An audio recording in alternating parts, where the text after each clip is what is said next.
Funding for this PBS election special is provided by the Corporation for Public Broadcasting and viewers like you. Thank you.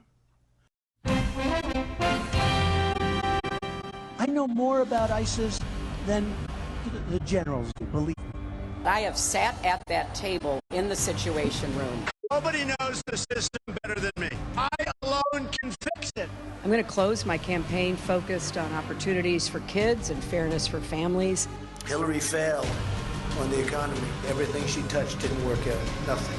Even if you're totally opposed to Donald Trump, you may still have some questions about me.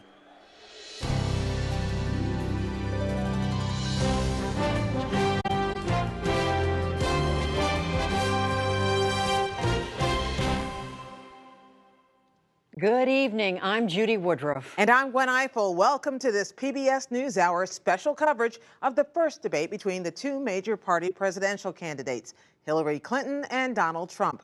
The stage is set at Hofstra University on Long Island, New York. With the election 43 days away and the race tightening, a lot is on the line tonight, Judy. It certainly is, Gwen, and given that this is the first time these two have faced each other one-on-one, Lester Holt of NBC News will be moderating. Joining us at the table are our regular contributors, syndicated columnist Mark Shields, New York Times columnist David Brooks, and from the Cook Political Report, Amy Walter. We welcome all of you here for the next 2 hours. Amy, let's start with you.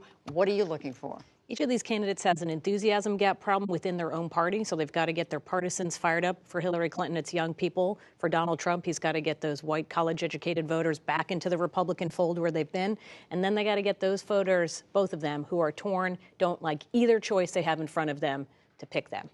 Mark Shields, what would surprise you the most of what these candidates might or might not do tonight? Does Donald Trump dare to be boring? Does he come out sedated / presidential? And can Hillary Clinton, who's a marvelous and superior deliverer of information, make an emotional connection with American voters? David, what are you on the edge of your seat looking for? We've been around each other too long. I wrote down emotional connection. This is not a cognitive night. This is not philosophy. This is not grand strategy. It's that moment of intimacy, that unscripted moment when the unconscious is revealed that will be replayed on YouTube over and over and over again. And so it's just, is he commanding or is he cruel? Is she relatable, and is she seem calmly smart? And it's whether people get that vibe, the first date vibe, that'll determine the night. Is this about what they know or who they are?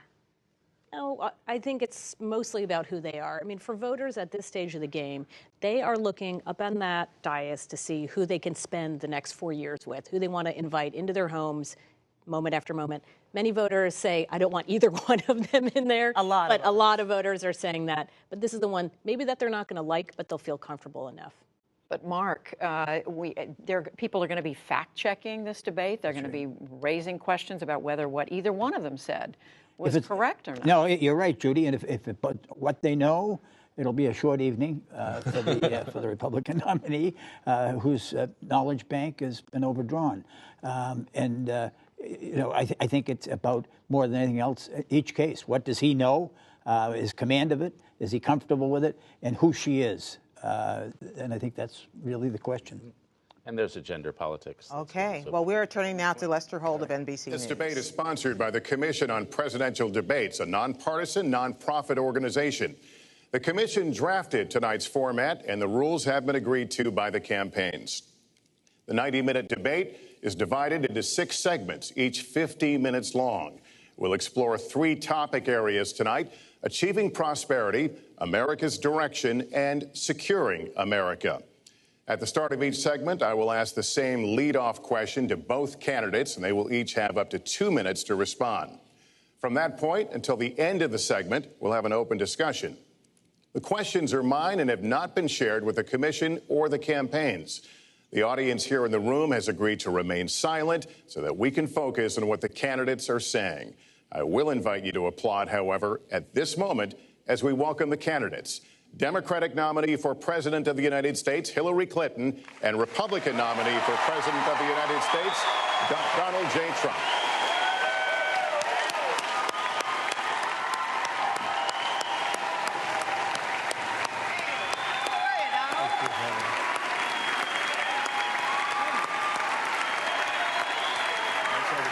Good luck to you. Thank you. Mr. Trump, good luck to you.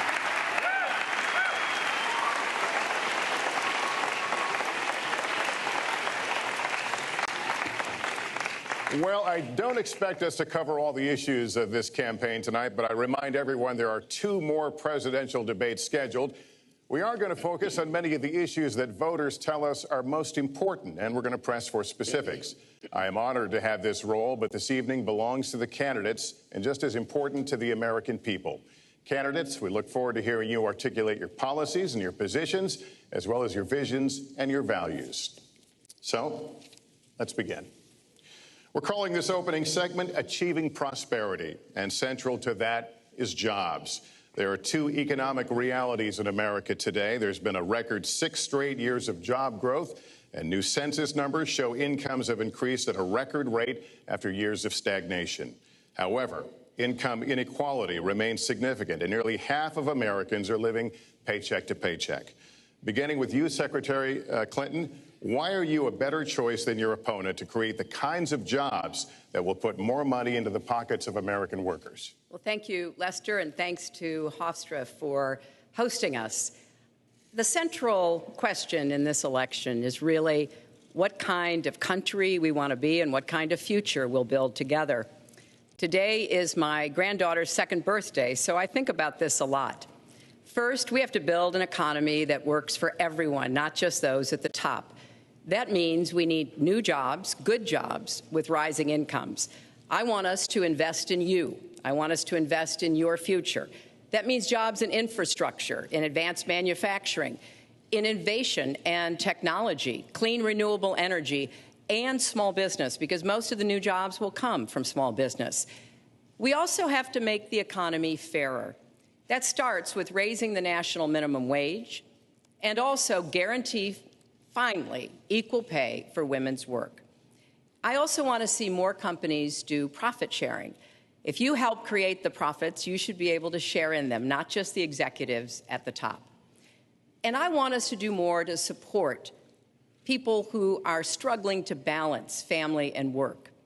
I've heard from so many of you about the difficult choices you face and the stresses that you're under. So let's have paid family leave, earned sick days. Let's be sure we have affordable child care and debt-free college. How are we going to do it? We're going to do it by having the wealthy pay their fair share and close the corporate loopholes.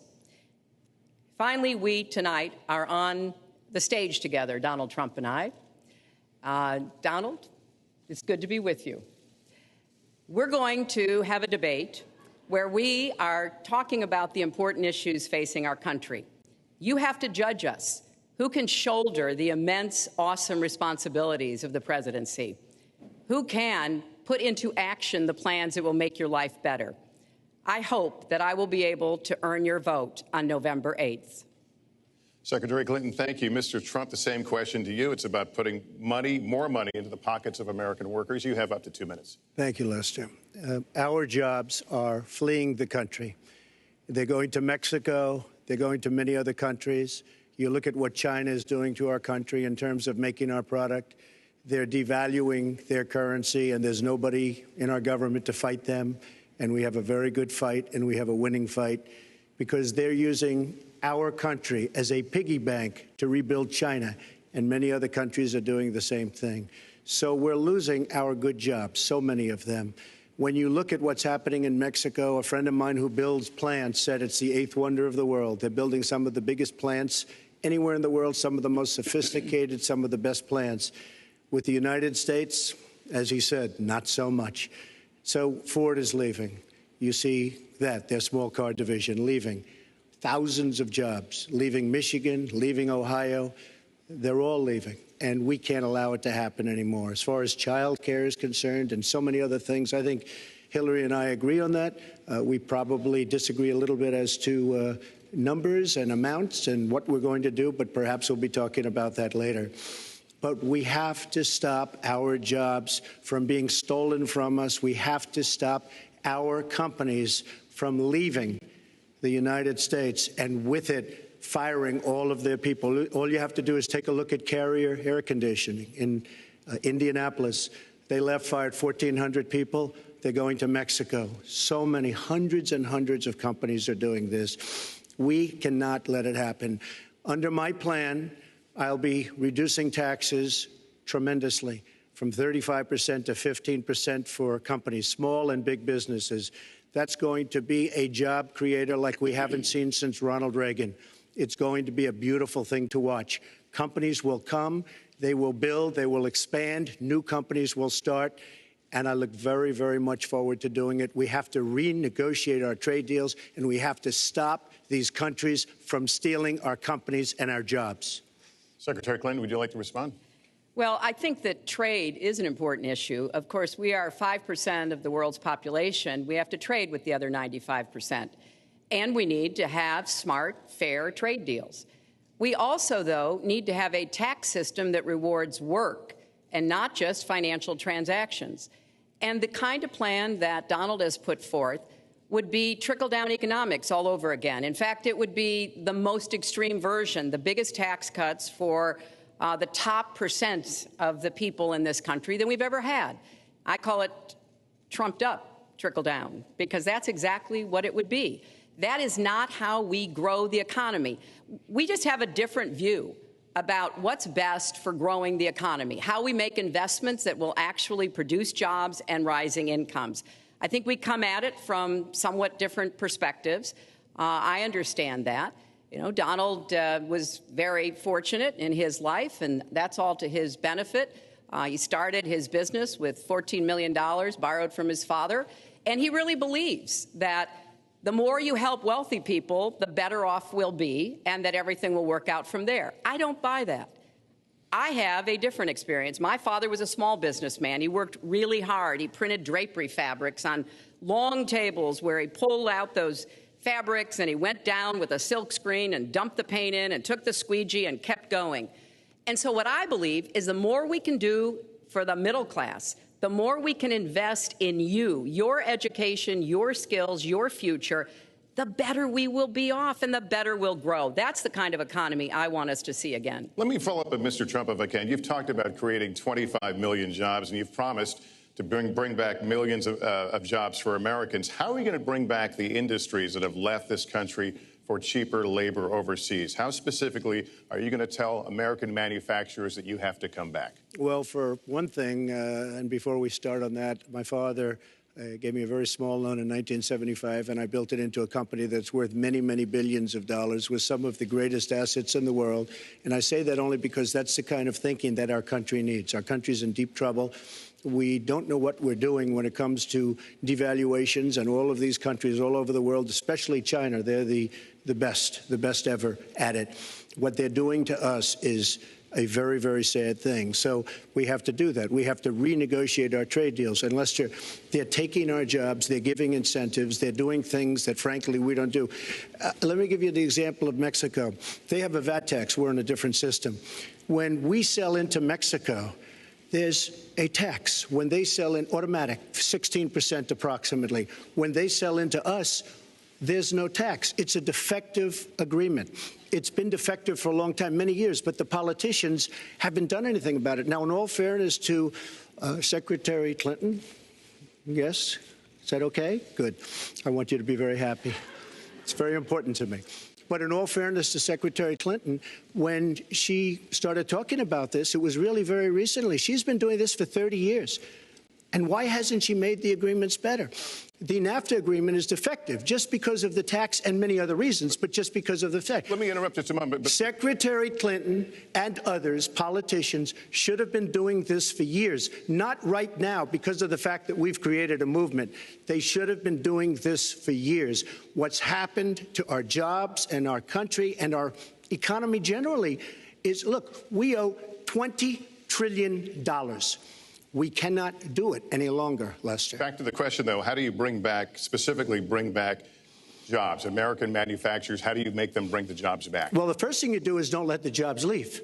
The companies are leaving. I could name, there are thousands of them. They're leaving, and they're leaving in bigger numbers than ever. And what you do is you say, fine, you want to go to Mexico or some other country, good luck. We wish you a lot of luck. But if you think you're going to make your air conditioners or your cars or your cookies or whatever you make, and bring them into our country without a tax, you're wrong.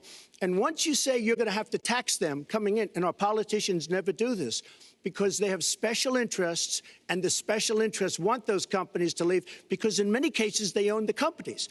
So what I'm saying is we can stop them from leaving. We have to stop them from leaving, and that's a big, big factor. Let me let Secretary Clinton get in here. Let's stop for a second and remember where we were 8 years ago. We had the worst financial crisis, the Great Recession, the worst since the 1930s. That was in large part because of tax policies that slashed taxes on the wealthy, failed to invest in the middle class, took their eyes off of Wall Street, and created a perfect storm. In fact, Donald was one of the people who rooted for the housing crisis. He said back in 2006, gee, I hope it does collapse because then I can go in and buy some and make some money. Well, it did collapse. That's called business, by the way. 9 million people lost their jobs. 5 million people lost their homes, and $13 trillion in family wealth was wiped out. Now, we have come back from that abyss, and it has not been easy. So we're now on the precipice of having a potentially much better economy, but the last thing we need to do is to go back to the policies that failed us in the first place. Independent experts have looked at what I've proposed and looked at what Donald's proposed, and basically they've said this, that if his tax plan, which would blow up the debt by over $5 trillion and would, in some instances, disadvantage middle-class families compared to the wealthy, were to go into effect, we would lose 3.5 million jobs and maybe have another recession. They've looked at my plans, and they've said, okay, if we can do this, and I intend to get it done, we will have 10 million more new jobs because we will be making investments where we can grow the economy. Take clean energy. Some country is going to be the clean energy superpower of the 21st century. Donald thinks that climate change is a hoax perpetrated by the Chinese. I think it's real. I did not. Science is real. I do not say that. And I think it's important that we grip this and deal with it, both at home and abroad. And here's what we can do. We can deploy 500 million more solar panels. We can have enough clean energy to power every home. We can build a new modern electric grid. That's a lot of jobs. That's a lot of new economic activity. So I've tried to be very specific about what we can and should do, and I am determined that we're going to get the economy really moving again, building on the progress we've made over the last 8 years, but never going back to what got us in trouble in the first place. Mr. Trump. She talks about solar panels. We invested in a solar company, our country. That was a disaster. They lost plenty of money on that one. Now, look, I'm a great believer in all forms of energy, but we're putting a lot of people out of work. Our energy policies are a disaster. Our country is losing so much in terms of energy, in terms of paying off our debt. You can't do what you're looking to do with $20 trillion in debt. The Obama administration, from the time they've come in, is over 230 years worth of debt, and he's topped it. He's doubled it in a course of almost 8 years, 7.5 years to be semi-exact. So I will tell you this.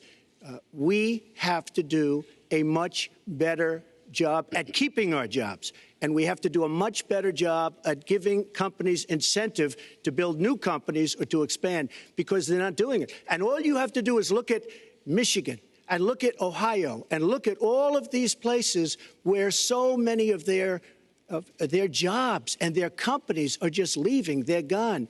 And Hillary, I just ask you this. You've been doing this for 30 years. Why are you just thinking about these solutions right now? For 30 years, you've been doing it, and now you're just starting to think of solutions. Well, actually, I will bring back jobs. You can't bring back jobs. Well, actually, I have thought about this quite a bit. Yeah, for 30 years. I have, well, not quite that long. I think my husband did a pretty good job in the 1990s. I think a lot about what worked and how we can make it work again. Well, he approved 3 million NAFTA. New jobs, He approved a balanced budget, which is the single worst trade deal ever approved in this country. Incomes went up for everybody. Manufacturing jobs went up also in the 1990s, if we're actually going to look at the facts. When I was in the Senate, I had a number of trade deals that came before me, And I held them all to the same test. Will they create jobs in America? Will they raise incomes in America? And are they good for our national security? Some of them I voted for. The biggest one, a multinational one known as CAFTA, I voted against. And because I hold the same standards as I look at all of these trade deals. But let's not assume that trade is the only challenge we have in the economy. I think it is a part of it, and I've said what I'm going to do. I'm going to have a special prosecutor. We're going to enforce the trade deals we have, and we're going to hold people accountable. When I was Secretary of State, we actually increased American exports globally 30%.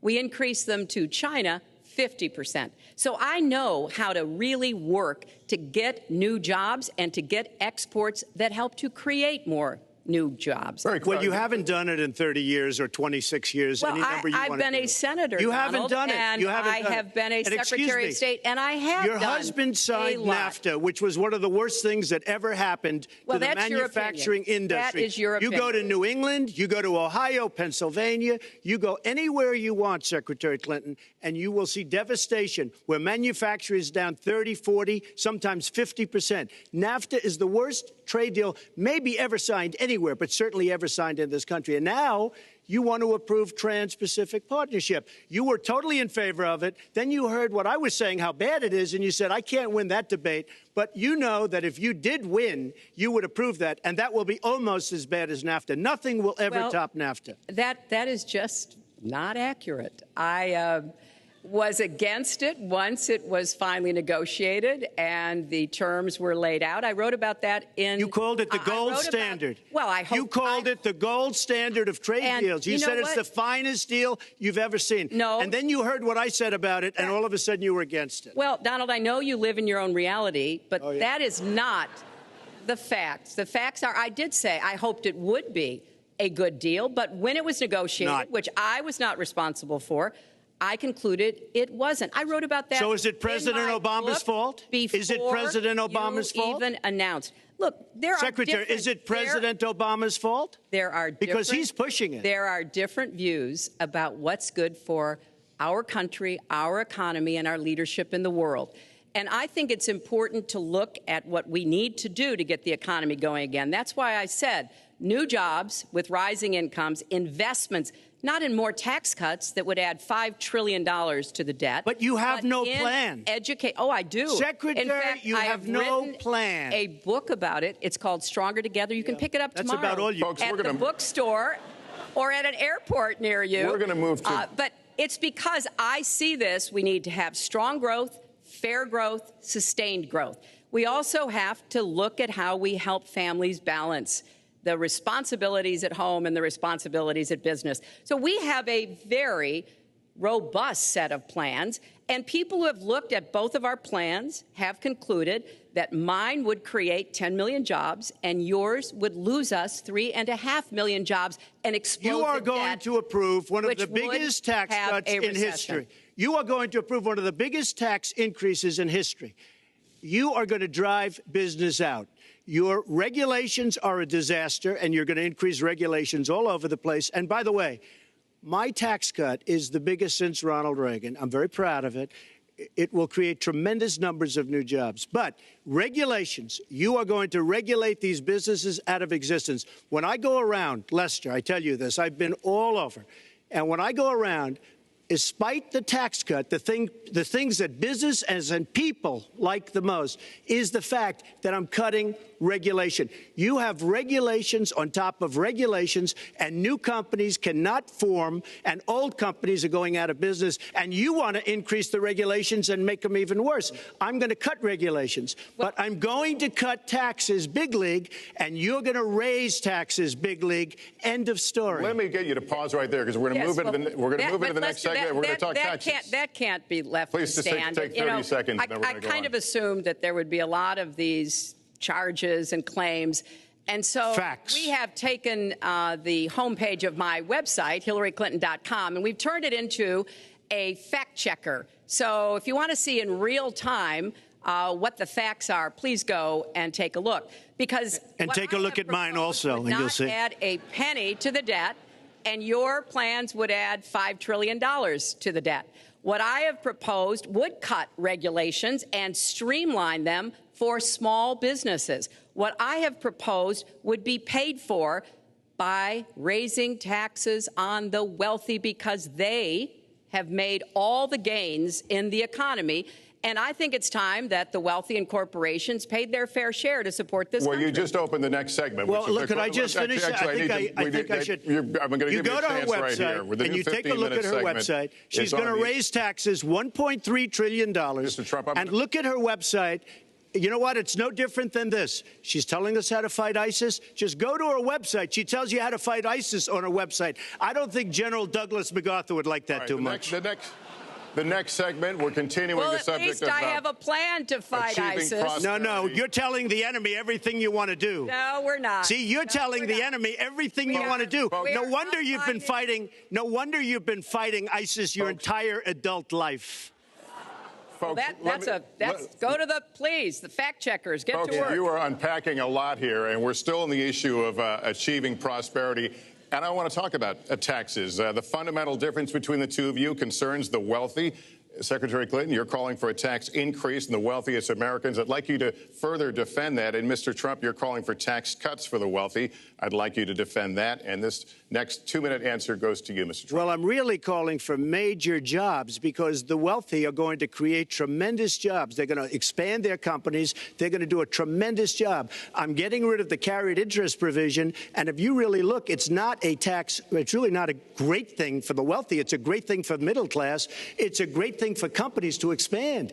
And when these people are going to put billions and billions of dollars into companies, and when they're going to bring $2.5 trillion back from overseas, where they can't bring the money back because politicians like Secretary Clinton won't allow them to bring the money back because the taxes are so onerous and the bureaucratic red tape. So what is so bad? So what they're doing is they're leaving our country, and they're, believe it or not, leaving because taxes are too high and because some of them have lots of money outside of our country. And instead of bringing it back and putting the money to work because they can't work out a deal and everybody agrees it should be brought back. Instead of that, they're leaving our country to get their money because they can't bring their money back into our country because of bureaucratic red tape, because they can't get together, because we have a president that can't sit them around a table and get them to approve something. And here's the thing. Republicans and Democrats agree that this should be done. $2.5 trillion. I happen to think it's double that. It's probably $5 trillion that we can't bring into our country, Lester.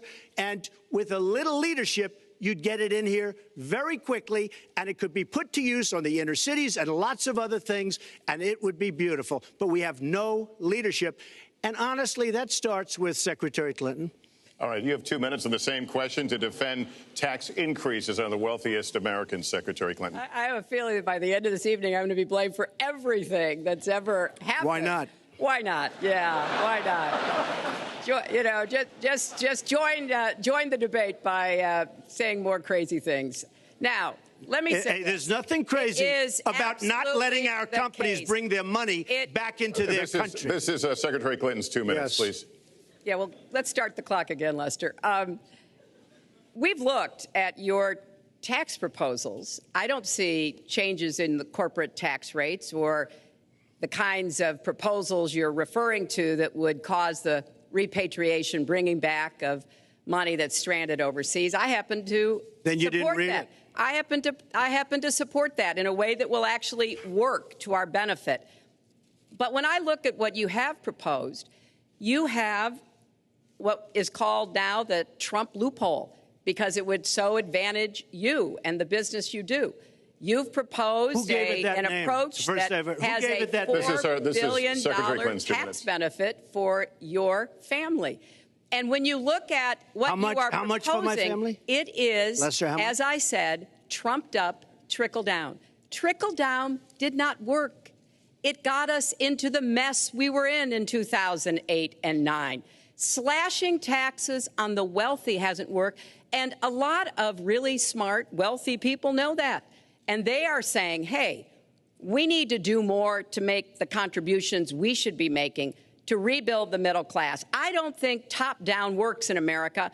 I think building the middle class, investing in the middle class, making college debt-free so more young people can get their education, helping people refinance their debt from college at a lower rate. Those are the kinds of things that will really boost the economy. Broad-based, inclusive growth is what we need in America, not more advantages for people at the very top. Mr. Trump, typical politician, all talk, no action, sounds good, doesn't work, never going to happen. Our country is suffering because people like Secretary Clinton have made such bad decisions in terms of our jobs and in terms of what's going on. Now, look, we have the worst revival of an economy since the Great Depression. And believe me, we're in a bubble right now. And the only thing that looks good is the stock market. But if you raise interest rates even a little bit, that's going to come crashing down. We are in a big, fat, ugly bubble. And we better be awfully careful. And we have a Fed that's doing political things. This Janet Yellen of the Fed is doing political by keeping the interest rates at this level.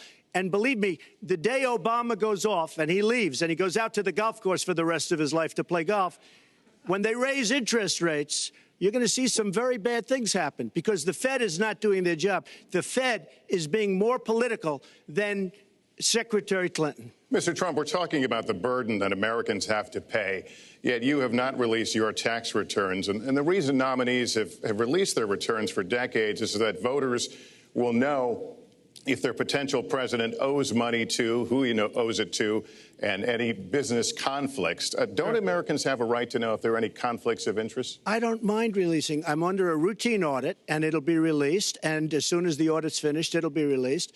But you will learn more about Donald Trump by going down to the federal elections, where I filed a 104-page, essentially financial statement of sorts, the forms that they have. It shows income. In fact, the income, I just looked today, the income is filed at $694 million for this past year. $694 million. If you would have told me I was going to make that 15 or 20 years ago, I would have been very surprised. But that's the kind of thinking that our country needs. When we have a country that's doing so badly, that's being ripped off by every single country in the world, it's the kind of thinking that our country needs because everybody, Lester, we have a trade deficit with all of the countries that we do business with of almost $800 billion a year. You know what that is? That means who's negotiating these trade deals? We have people that are political hacks negotiating our trade deals. The IRS has an audit of your taxes. You're perfectly free to release your taxes during an audit. And so the question, does the public's right to know outweigh your personal? Well, I told you, I will release them as soon as the audit. Look, I've been under audit almost for 15 years. I know a lot of wealthy people that have never been audited. I said, do you get audited? I get audited almost every year. And in a way, I should be complaining. I'm not even complaining. I don't mind it. It's almost become a way of life. I get audited by the IRS, but other people don't. I will say this. We have a situation in this country that has to be taken care of. I will release my tax returns against my lawyer's wishes. When she releases her 33,000 emails that have been deleted, as soon as she releases them, I will release my tax returns. And that's against my lawyers. They say, don't do it. I will tell you this. No, in fact, watching shows, reading the papers, almost every lawyer says, you don't release your returns until the audit's complete. When the audit's complete, I'll do it. But I would go against them if she releases her email. So it's negotiable? It's not negotiable. No, let her release the email. Why did she delete 33,000? Well, I'll let her ask that, but let me just admonish the audience one more time. There was an agreement. We did ask you to be silent, so it would be helpful for us. Secretary Clinton. Well, I think you've just seen another example of bait and switch here.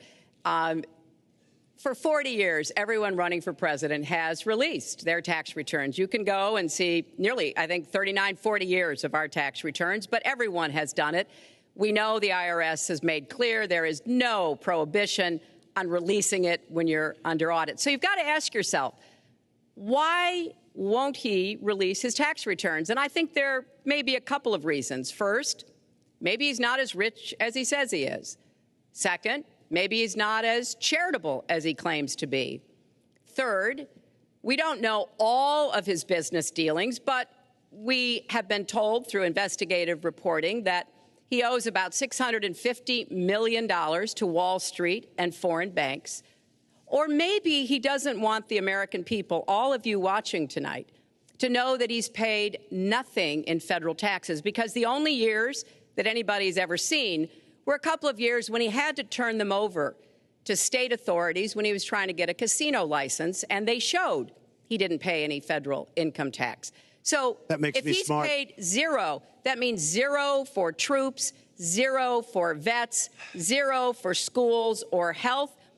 And I think probably he's not all that enthusiastic about having the rest of our country see what the real reasons are, because it must be something really important, even terrible, that he's trying to hide. And the financial disclosure statement, they don't give you the tax rate. They don't give you all the details that tax returns would.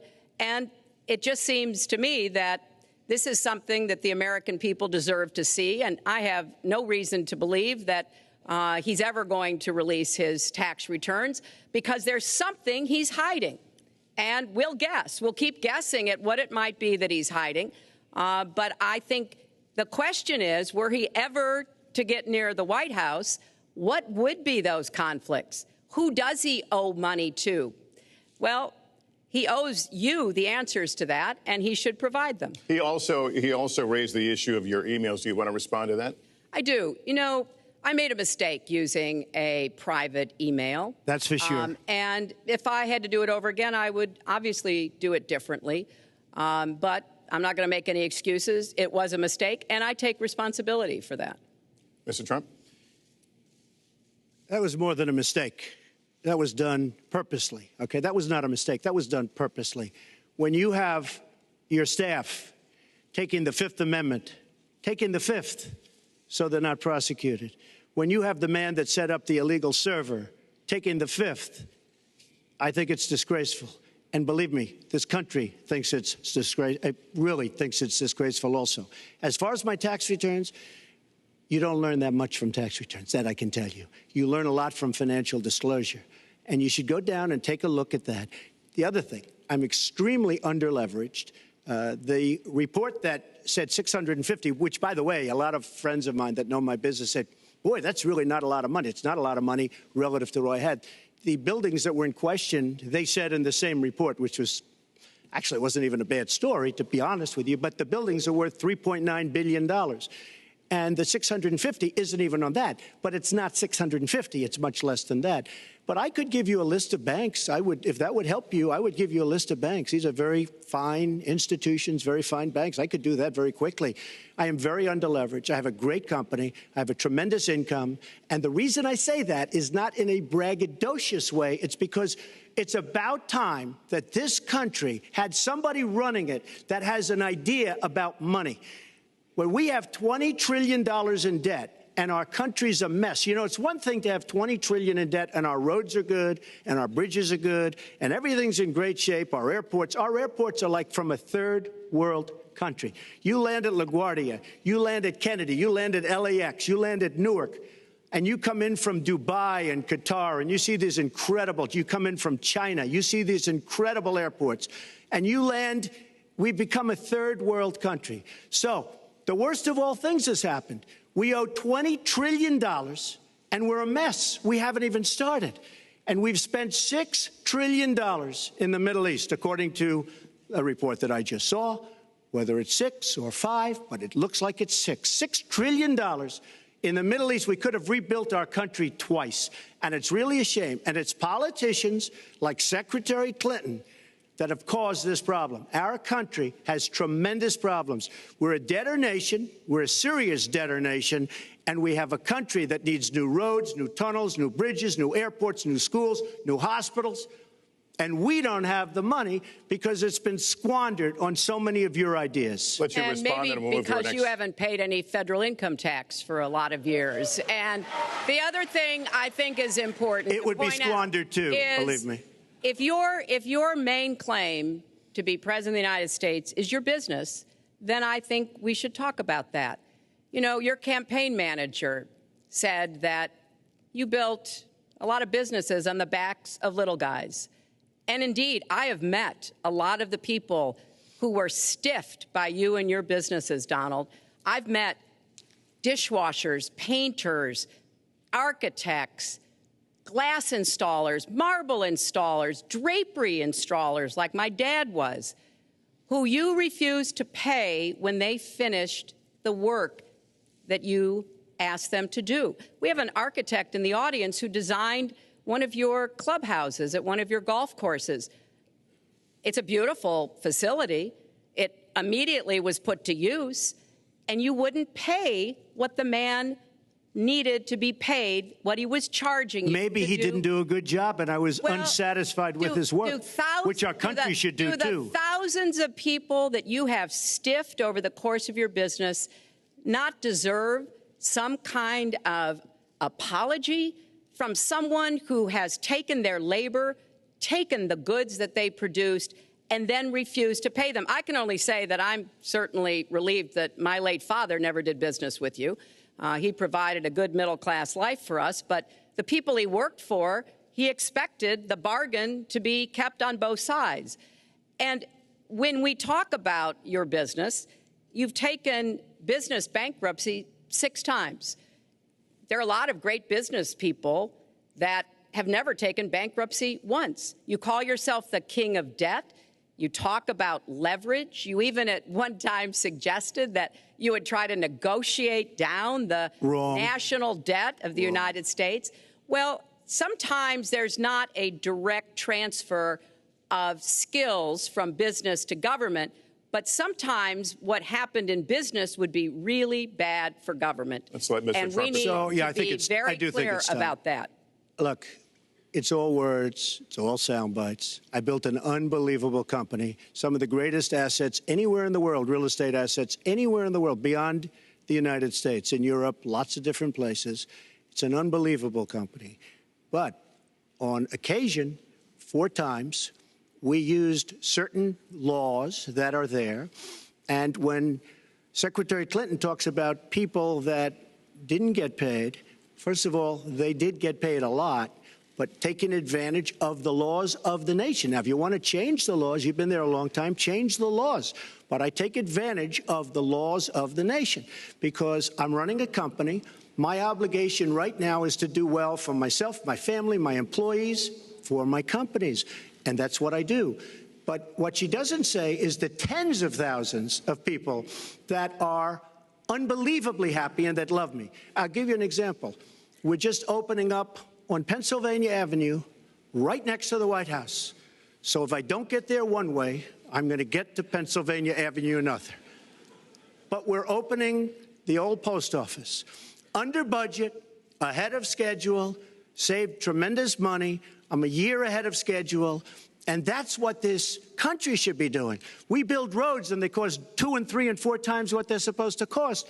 We buy products for our military and they come in at costs that are so far above what they were supposed to be because we don't have people that know what they're doing. When we look at the budget is bad to a large extent because we have people that have no idea as to what to do and how to buy.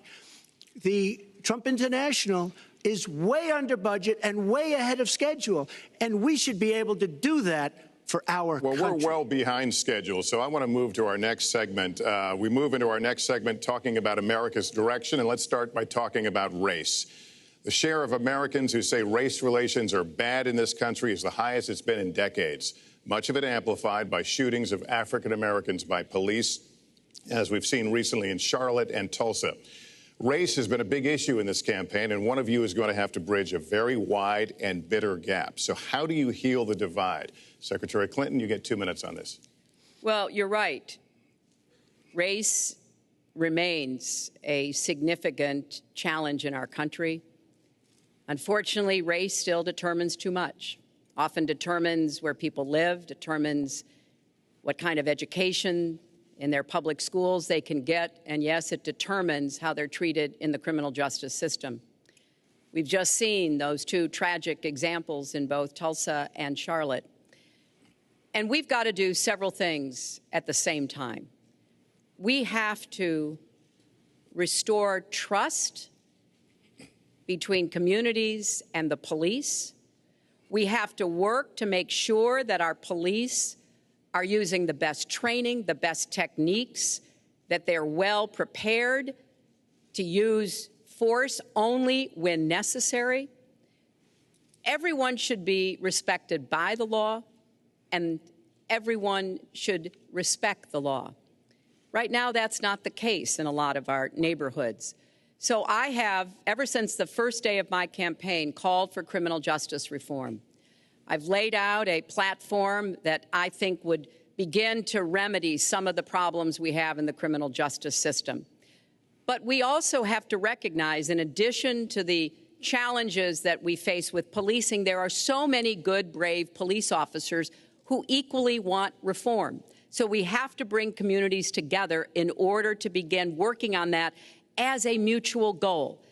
And we've got to get guns out of the hands of people who should not have them. The gun epidemic is the leading cause of death of young African-American men, more than the next 9 causes put together. So we have to do 2 things, as I said. We have to restore trust. We have to work with the police. We have to make sure they respect the communities and the communities respect them.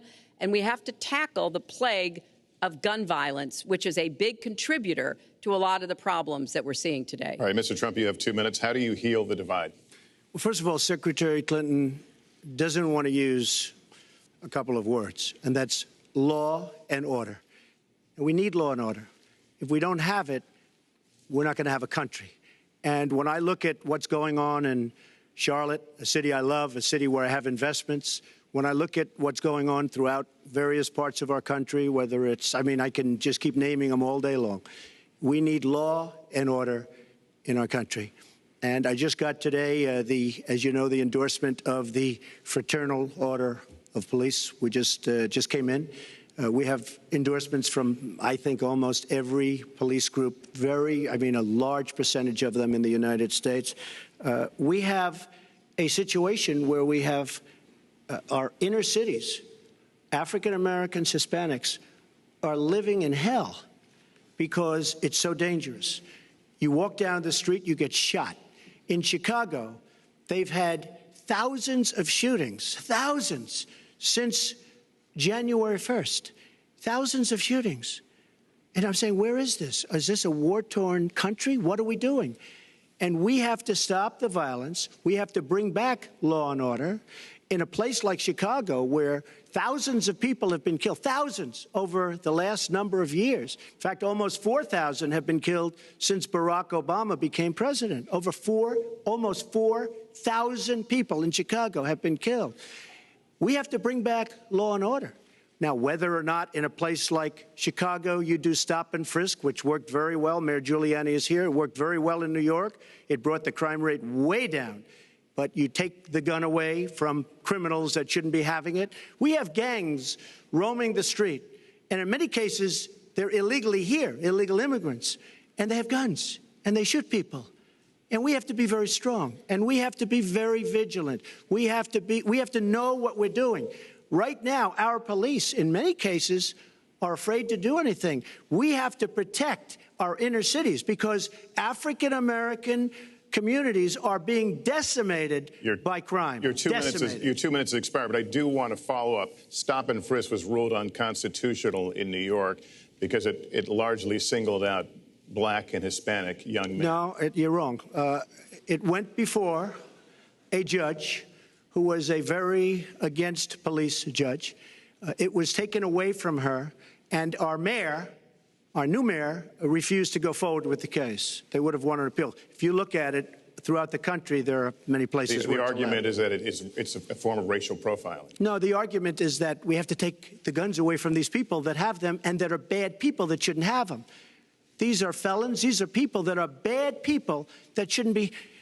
When you have 3,000 shootings in Chicago from January 1st, when you have 4,000 people killed in Chicago by guns from the beginning of the presidency of Barack Obama, his hometown, you have to have stop and frisk. You need more police.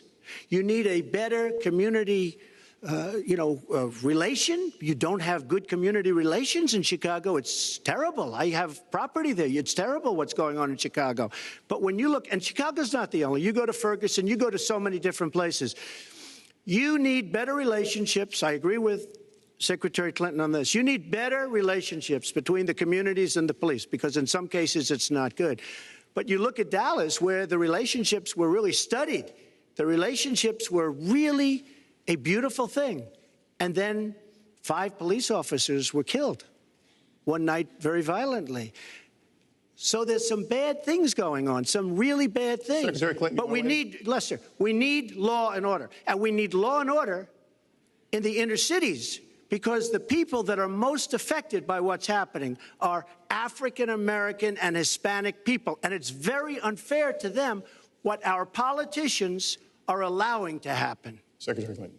Well, I've heard Donald say this at his rallies, and it's really unfortunate that he paints such a dire, negative picture of Black communities in our country. You know, the vibrancy of the Black church, the Black businesses that employ so many people, the opportunities that so many families are working to provide for their kids. There's a lot that we should be proud of and we should be supporting and lifting up. But we do always have to make sure we keep people safe. There are the right ways of doing it, and then there are ways that are ineffective. Stop and frisk was found to be unconstitutional, and in part because it was ineffective. It did not do what it needed to do. Now, I believe in community policing, and in fact, violent crime is 1/2 of what it was in 1991. Property crime is down 40%. We just don't want to see it creep back up. We've had 25 years of very good cooperation, but there were some problems, some unintended consequences. Too many young African American and Latino men ended up in jail for nonviolent offenses, and it's just a fact that if you're a young African American man and you do the same thing as a young white man, you are more likely to be arrested, charged, convicted, and incarcerated. So we've got to address the systemic racism in our criminal justice system. We cannot just say law and order. We have to say we have to come forward with a plan that is going to divert people from the criminal justice system, deal with mandatory minimum sentences, which have put too many people away for too long for doing too little. We need to have more second chance programs. I'm glad that we're ending private prisons in the federal system. I want to see them ended in the state system. You shouldn't have a profit motivation to fill prison cells with young Americans.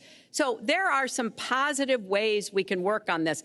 And I believe strongly that common sense gun safety measures would assist us right now. And this is something Donald has supported along with the gun lobby. Right now, we've got too many military-style weapons on the streets. In a lot of places, our police are outgunned. We need comprehensive background checks, and we need to keep guns out of the hands of those who will do harm. And we finally need to pass a prohibition on anyone who's on the terrorist watch list from being able to buy a gun in our country. If you're too dangerous to fly, you are too dangerous to buy a gun. So there are things we can do, and we ought to do it in a bipartisan way. Secretary Clinton, last week you said we've got to do everything possible to improve policing, to go right at implicit bias. Do you believe that police are implicitly biased against Black people? Lester, I think implicit bias is a problem for everyone, not just police. I think, unfortunately, too many of us in our great country jump to conclusions about each other. And therefore, I think we need all of us to be asking hard questions about, you know, why am I feeling this way? But when it comes to policing, since it can have literally fatal consequences, I have said in my first budget we would put money into that budget to help us deal with implicit bias by retraining a lot of our police officers. I've met with a group of very distinguished, experienced police chiefs a few weeks ago. They admit it's an issue. They've got a lot of concerns. Mental health is one of the biggest concerns because now police are having to handle a lot of really difficult mental health problems on the street. They want support. They want more training. They want more assistance. And I think the federal government could be in a position where we would offer and provide that. I'd like to respond. Please. First of all, I agree, and a lot of people, even within my own party, want to give certain rights to people on watch lists and no-fly lists.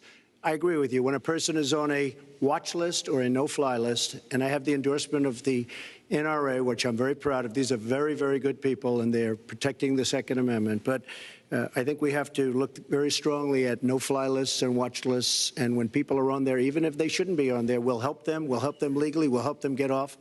But I tend to agree with that quite strongly. I do want to bring up the fact that you were the one that brought up the word super predator about young black youth.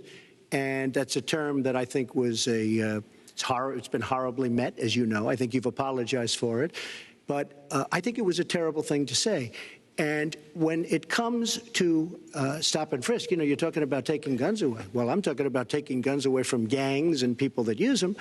And I really don't think you disagree with me on this, if you want to know the truth. I think maybe there's a political reason why you can't say it, but I really don't believe. In New York City, stop and frisk, we had 2,200 murders, and stop and frisk brought it down to 500 murders. 500 murders is a lot of murders.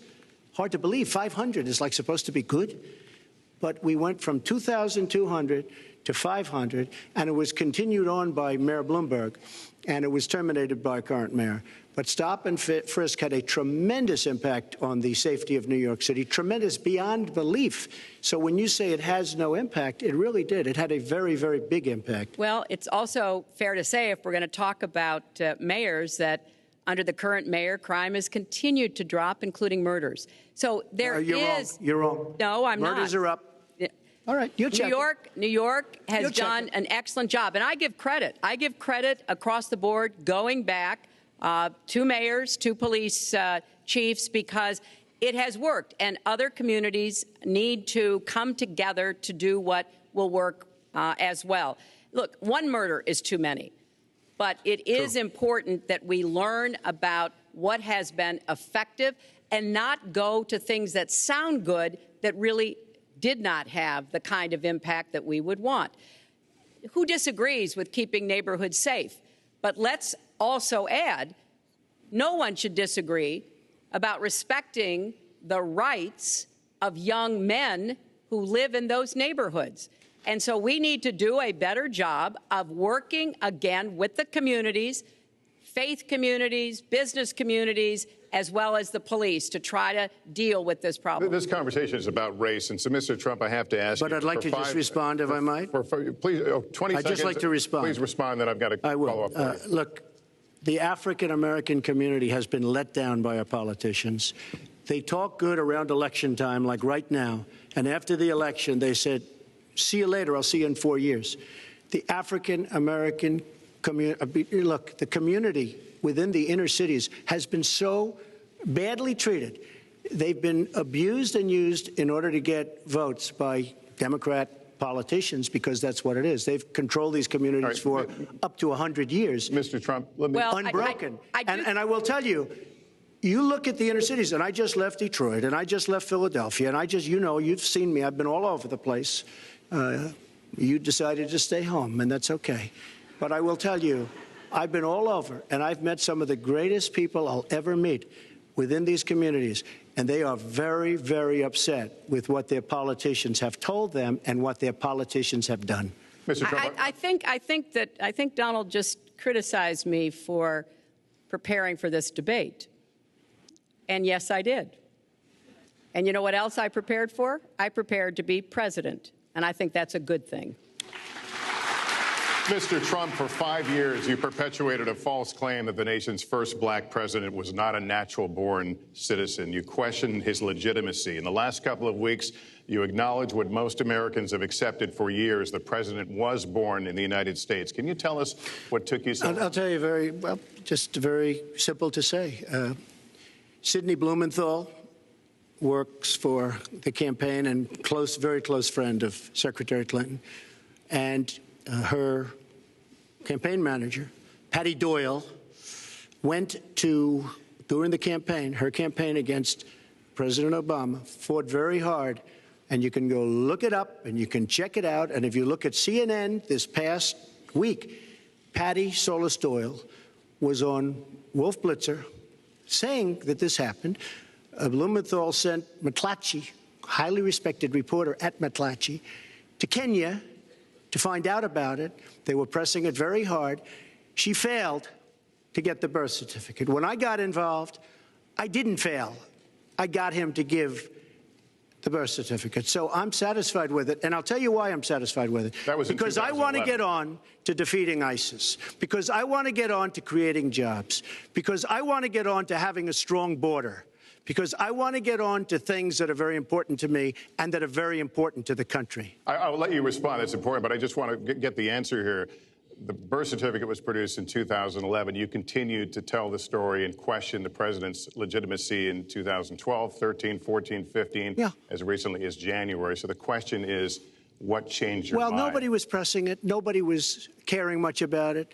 I figured you'd ask the question tonight, of course, but nobody was caring much about it. But I was the one that got him to produce the birth certificate, and I think I did a good job. Secretary Clinton also fought it. I mean, you know, now everybody in mainstream is going to say, oh, that's not true. Look, it's true. Sidney Blumenthal sent a reporter. You just have to take a look at CNN last week, the interview with your former campaign manager, and she was involved.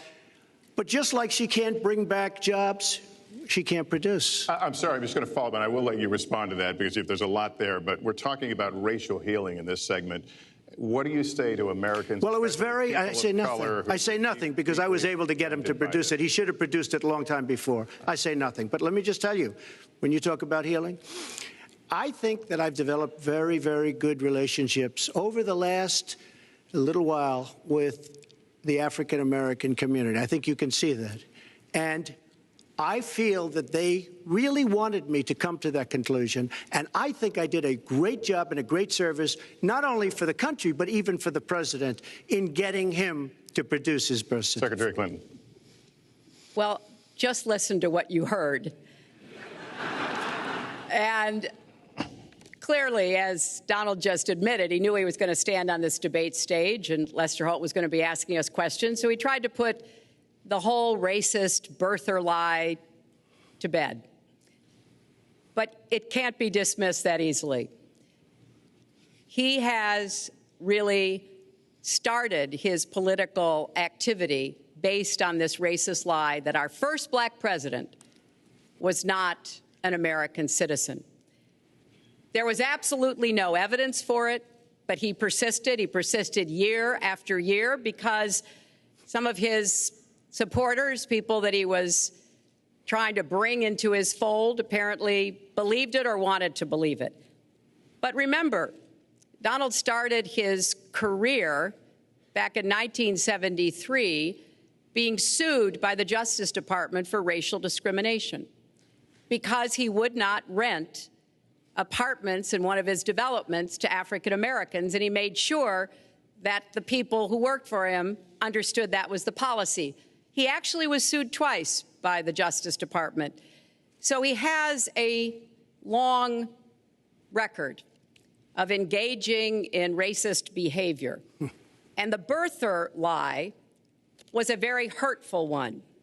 You know, Barack Obama is a man of great dignity, and I could tell how much it bothered him and annoyed him that this was being touted and used against him. But I like to remember what Michelle Obama said in her amazing speech at our Democratic National Convention. When they go low, we go high. And Barack Obama went high, despite Donald Trump's best efforts to bring him down. Mr. Trump, you can respond, then we're going to move on to the next segment. I would love to respond. First of all, I got to watch, in preparing for this, some of your debates against Barack Obama. You treated him with terrible disrespect. And I watched the way you talk now about how lovely everything is and how wonderful you are. It doesn't work that way. You were after him. You were trying to. You even sent out, or your campaign sent out, pictures of him in a certain garb, very famous pictures. I don't think you can deny that. But just last week, your campaign manager said it was true. So when you try to act holier than thou It really doesn't work. It really doesn't. Now, as far as the lawsuit, yes, when I was very young, I went into my father's company, had a real estate company in Brooklyn and Queens, and we, along with many, many other companies throughout the country, it was a federal lawsuit, were sued. We settled the suit with no admission of guilt. It was very easy to do, but they sued many people. I notice you bring that up a lot, and I also notice the very nasty commercials that you do on me in so many different ways, which I don't do on you. Maybe I'm trying to save the money, but frankly, I look at that and I say, isn't that amazing? Because I settled that lawsuit with no admission of guilt. But that was a lawsuit brought against many real estate firms, and it's just one of those things. I'll go on one step further. In Palm Beach, Florida, tough community, a brilliant community, a wealthy community, probably the wealthiest community there is in the world. I opened a club and really got great credit for it. No discrimination against African Americans, against Muslims, against anybody. And it's a tremendously successful club, and I'm so glad I did it. And I have been given great credit for what I did, and I'm very, very proud of it. And that's the way I feel. That is the true way I feel. Our next segment is called Securing America. We want to start with a 21st century war happening every day in this country. Our institutions are under cyber attack, and our secrets are being stolen. So my question is, who's behind it, and how do we fight it? Secretary Clinton, this answer goes to you. Well, I think cybersecurity, cyber warfare will be one of the biggest challenges facing the next president, because clearly we're facing at this point two different kinds of adversaries. There are the independent hacking groups that do it mostly for commercial reasons, to try to steal information that they then can use to make money. But increasingly, we are seeing cyber attacks coming from states, organs of states. The most recent and troubling of these has been Russia. There's no doubt now that Russia has used cyber attacks against all kinds of organizations in our country, and I am deeply concerned about this. I know Donald's very praiseworthy of Vladimir Putin, but Putin is playing a really tough, long game here. And one of the things he's done is to let loose cyber attackers to hack into government files, to hack into personal files, hack into the Democratic National Committee. And we recently have learned that, that this is one of their preferred methods of trying to wreak havoc and collect information. We need to make it very clear, whether it's Russia, China, Iran, or anybody else, the United States has much greater capacity. And we are not going to sit idly by and permit state actors to go after our information, our private sector information or our public sector information. And we're going to have to make it clear that we don't want to use the kinds of tools that we have. We don't want to engage in a different kind of warfare, but we will defend the citizens of this country. And the Russians need to understand that. I think they've been treating it as almost a probing. How far would we go? How much would we do? And that's why I was so shocked when Donald publicly invited Putin to hack into Americans. That is just unacceptable. It's one of the reasons why 50 national security officials who served in Republican administration have said that Donald is unfit to be the commander-in-chief. It's comments like that that really worry people who understand the threats that we face. Mr. Trump, you have 2 minutes in the same question. Who's behind it, and how do we fight it? I do want to say that I was just endorsed, and more are coming next week. It'll be over 200 admirals, many of them are here, admirals and generals endorsed me to lead this country. That just happened, and many more are coming, and I'm very proud of it. In addition, I was just endorsed by ICE. They've never endorsed anybody before on immigration. I was just endorsed by ICE. I was just recently endorsed 16,500 Border Patrol agents. So when Secretary Clinton talks about this, I mean, I'll take the admirals and I'll take the generals any day over the political hacks that I see that have led our country so brilliantly over the last 10 years with their knowledge, okay? Because look at the mess that we're in. Look at the mess that we're in. As far as the cyber, I agree to parts of what Secretary Clinton said. We should be better than anybody else, and perhaps we're not. I don't think anybody knows it was Russia that broke into the DNC. She's saying Russia, Russia, Russia, but maybe it was. I mean, it could be Russia, but it could also be China. It could also be lots of other people. It also could be somebody sitting on their bed that weighs 400 pounds, okay? You don't know who broke in to DNC. But what did we learn with DNC? We learned that Bernie Sanders was taken advantage of by your people, by Debbie Wasserman Schultz. Look what happened to her. But Bernie Sanders was taken advantage of. That's what we learned. Now, whether that was Russia, whether that was China, whether it was another country, we don't know. Because the truth is, under President Obama, we've lost control of things that we used to have control over. We came in with the Internet. We came up with the Internet. And I think Secretary Clinton and myself would agree very much. When you look at what ISIS is doing with the Internet, they're beating us at our own game, ISIS.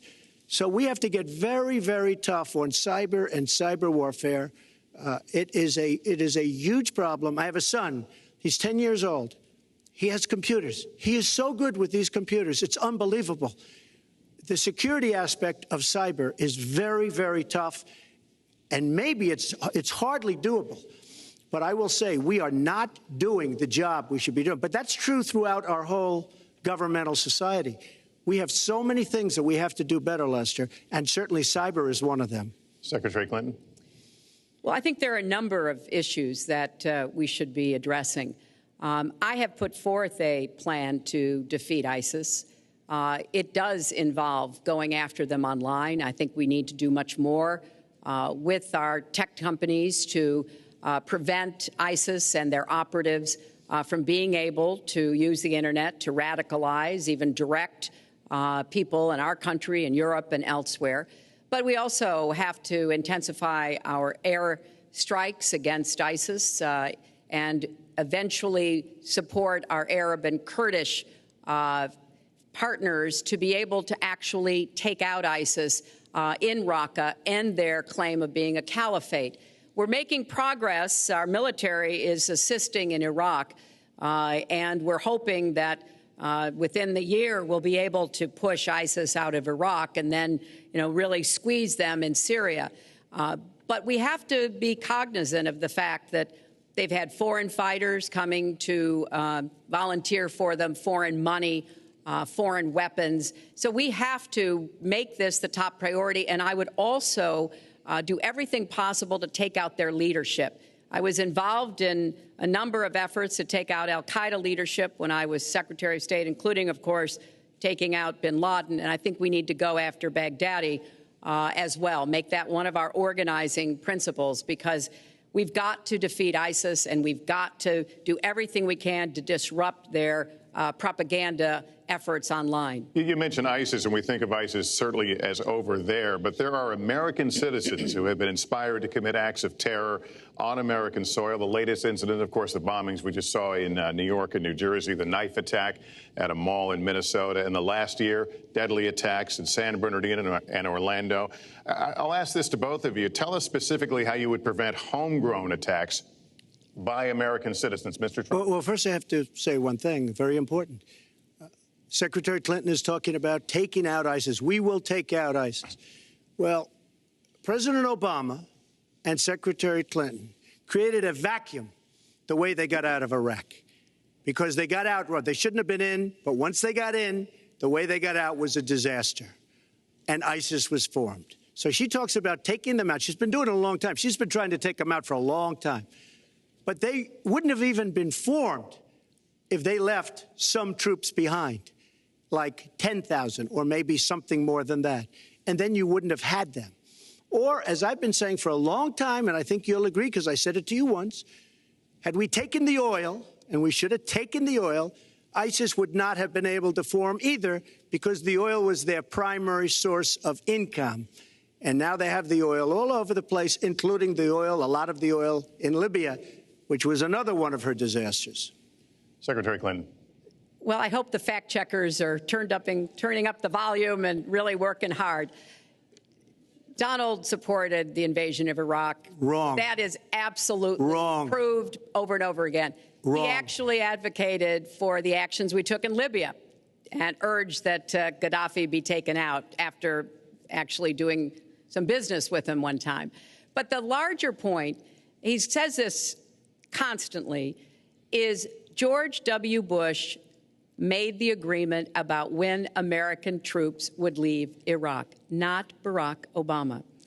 And the only way that American troops could have stayed in Iraq is to get an agreement from the then Iraqi government that would have protected our troops. And the Iraqi government would not give that.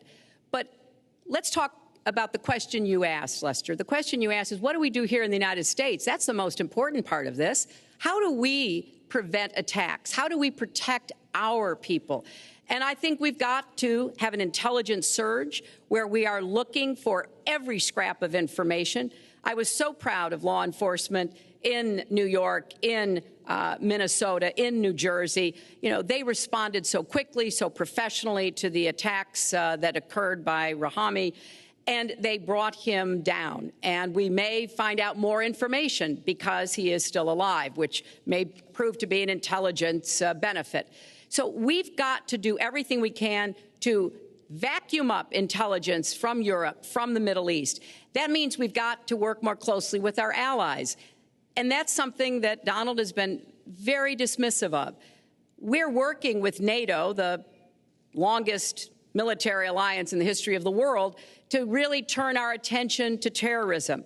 We're working with our friends in the Middle East, many of which, as you know, are Muslim-majority nations. Donald has consistently insulted Muslims abroad, Muslims at home, when we need to be cooperating with Muslim nations and with the American Muslim community. They're on the front lines. They can provide information to us that we might not get anywhere else. They need to have close working cooperation with law enforcement in these communities, not be alienated and pushed away, as some of Donald's rhetoric, unfortunately, has led to. Mr. Well, I'd have to respond. Please respond. The Secretary said very strongly about working with. We've been working with them for many years. And we have the greatest mess anyone's ever seen. You look at the Middle East, it's a total mess. Under your direction to a large extent. But you look at the Middle East. You started the Iran deal. That's another beauty, where you have a country that was ready to fall. I mean, they were doing so badly. They were choking on the sanctions, and now they're going to be actually probably a major power at some point pretty soon, the way they're going. But when you look at NATO, I was asked on a major show, what do you think of NATO? And you have to understand, I'm a business person. I did really well, but I have common sense. And I said, well, I'll tell you. I haven't given lots of thought to NATO, but two things. Number one, the 28 countries of NATO, many of them aren't paying their fair share.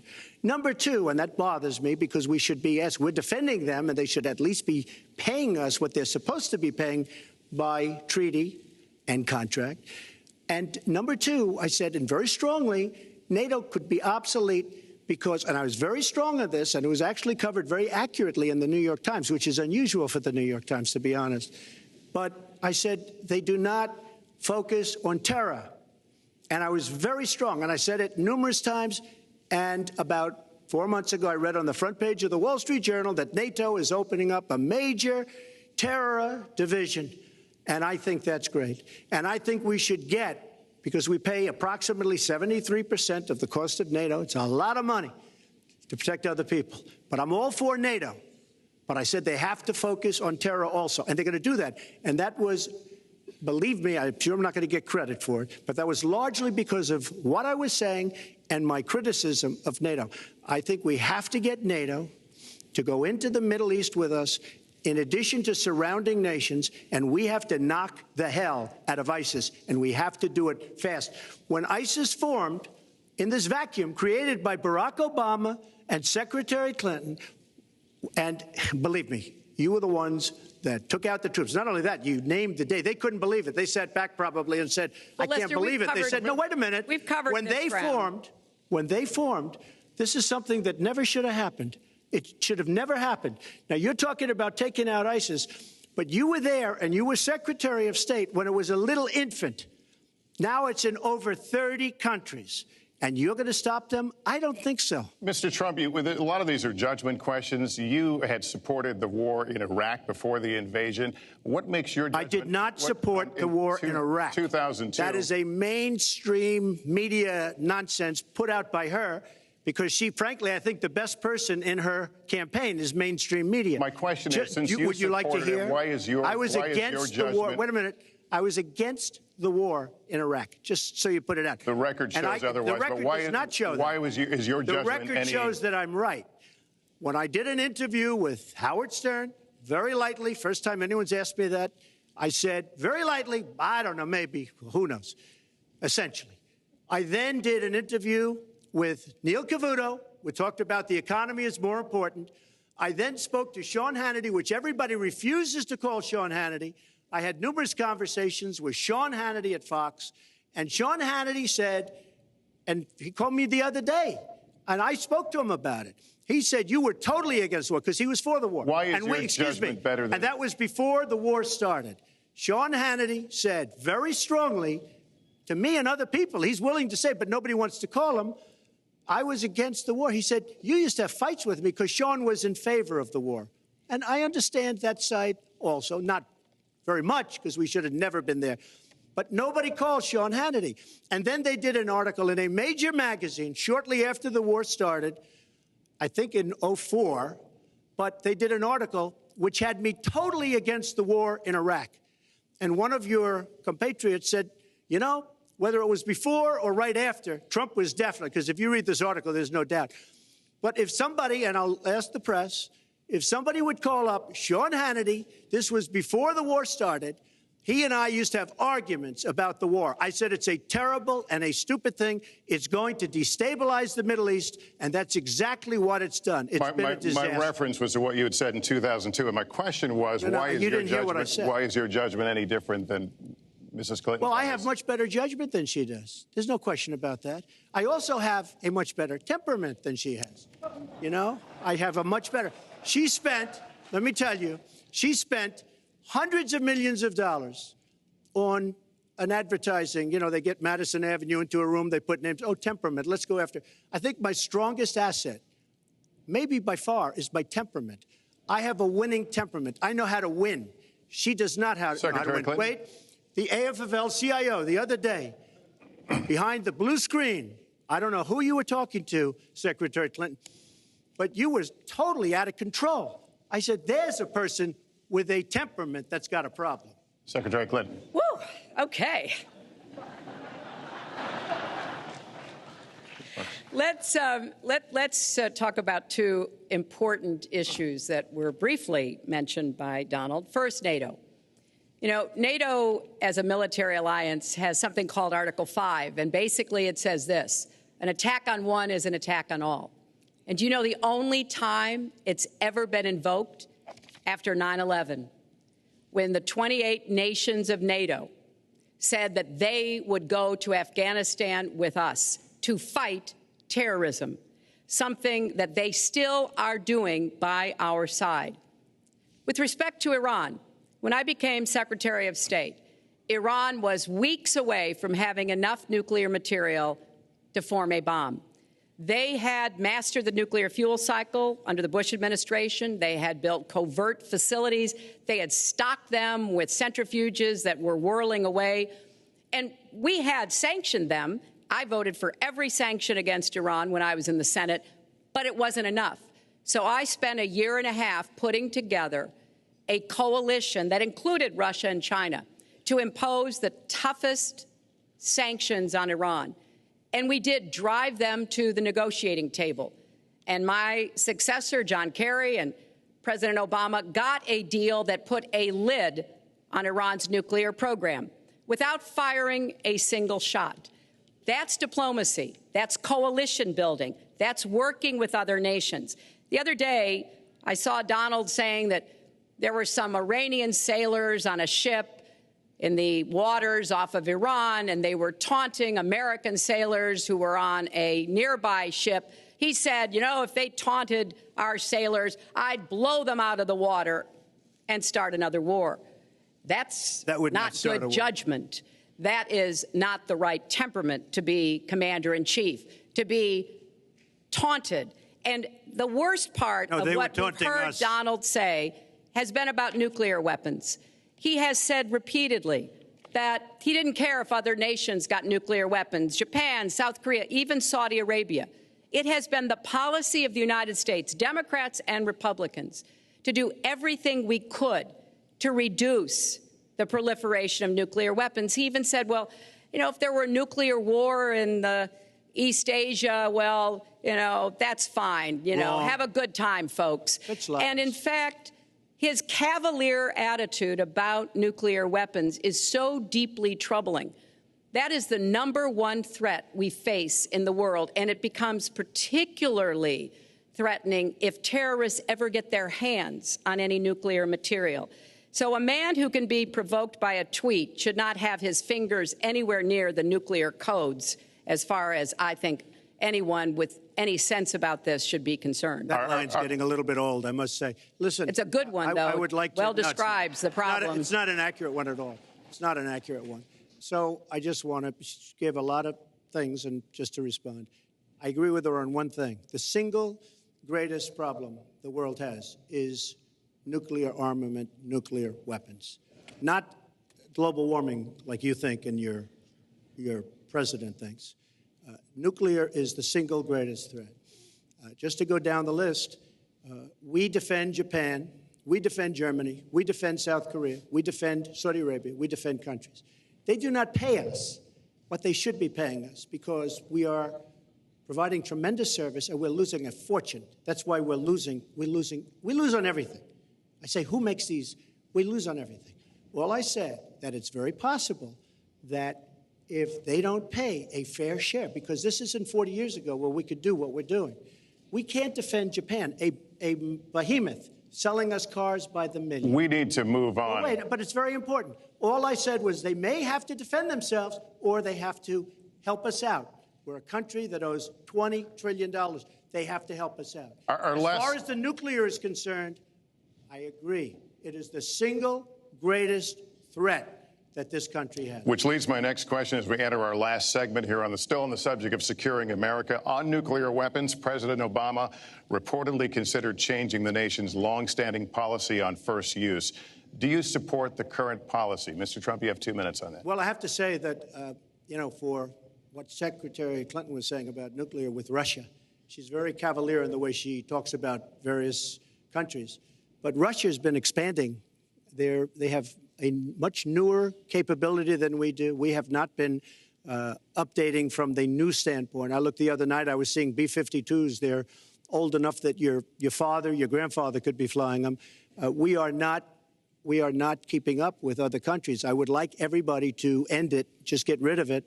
But I would certainly not do first strike. I think that once the nuclear alternative happens, it's over. At the same time, we have to be prepared. I can't take anything off the table because you look at some of these countries. You look at North Korea. We're doing nothing there. China should solve that problem for us. China should go into North Korea. China is totally powerful as it relates to North Korea. And by the way, another one powerful is the worst deal I think I've ever seen negotiated that you started is the Iran deal. Iran is one of their biggest trading partners. Iran has power over North Korea. And when they made that horrible deal with Iran, they should have included the fact that they do something with respect to North Korea. And they should have done something with respect to Yemen and all these other places. And when asked to Secretary Kerry, why didn't you do that? Why didn't you add other things into the deal? One of the great giveaways of all time, including $400 million in cash. Nobody's ever seen that before. That turned out to be wrong. It was actually $1.7 billion in cash. Obviously, I guess, for the hostages, it certainly looks that way.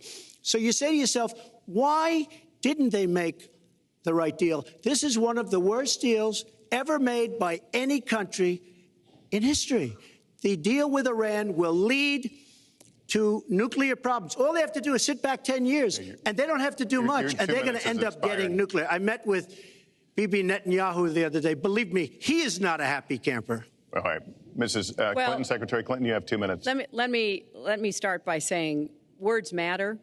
Words matter when you run for president, and they really matter when you are president. And I want to reassure our allies in Japan and South Korea and elsewhere that we have mutual defense treaties and we will honor them. It is essential that America's word be good. And so I know that this campaign has caused some questioning and some worries on the part of many leaders across the globe. I've talked with a number of them. But I want to, on behalf of myself and I think on behalf of a majority of the American people, say that, our word is good. It's also important that we look at the entire global situation. There's no doubt that we have other problems with Iran, but personally, I'd rather deal with the other problems having put that lid on their nuclear program than still to be facing that. And Donald never tells you what he would do. Would he have started a war? Would he have bombed Iran? If he's going to criticize a deal that has been very successful in giving us access to Iranian facilities that we never had before, then he should tell us what his alternative would be. But it's like his plan to defeat ISIS. He says it's a secret plan, but the only secret is that he has no plan. So we need to be more precise in how we talk about these issues. People around the world follow our presidential campaigns so closely, trying to get hints about what we will do. Can they rely on us? Are we going to lead the world with strength and in accordance with our values? That's what I intend to do. I intend to be a leader of our country that people can count on, both here at home and around the world, to make decisions that will further peace and prosperity, but also stand up to bullies, whether they're abroad or at home. We cannot let those who would try to destabilize the world, to interfere with American interests and security, to be given any opportunities at all. Is expired. Lester, one thing I'd like to say. Very quickly. I will go very quickly, but I will tell you that Hillary will tell you to go to her website and read all about how to defeat ISIS, which she could have defeated by never having it, get going in the first place. Right now, it's getting tougher and tougher to defeat them because they're in more and more places, more and more states, more and more nations. Mr. Trump. And it's a big problem. And as far as Japan is concerned, I want to help all of our allies. But we are losing billions and billions of dollars. We cannot be the policeman of the world. We cannot protect countries all over the world where they're not paying us what we need. We have just a few final questions. She doesn't say that because she's got no business ability. We need heart. We need a lot of things. But you have to have some basic ability.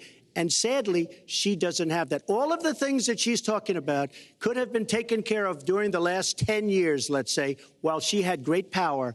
But they weren't taken care of. And if she ever wins this race, they won't be taken care of. Mr. Trump, this year, Secretary Clinton became the first woman nominated for president by a major party. Earlier this month, you said she doesn't have, quote, a presidential look. She's standing here right now. What did you mean by that? She doesn't have the look. She doesn't have the stamina. I said she doesn't have the stamina. And I don't believe she does have the stamina. To be president of this country, you need tremendous stamina. The quote was, I just don't think she has a presidential look. Wait a minute, Leslie, you asked me a question. Did you ask me a question? You have to be able to negotiate our trade deals. You have to be able to negotiate, that's right, with Japan, with Saudi Arabia. I mean, can you imagine we're defending Saudi Arabia, and with all of the money they have, we're defending them and they're not paying? All you have to do is speak to them.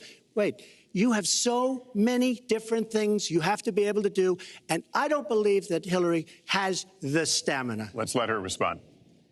Well, as soon as he travels to 112 countries and negotiates a peace deal, a ceasefire, a release of dissidents, an opening of new opportunities in nations around the world, or even spends 11 hours testifying in front of a congressional committee, he can talk to me about stamina.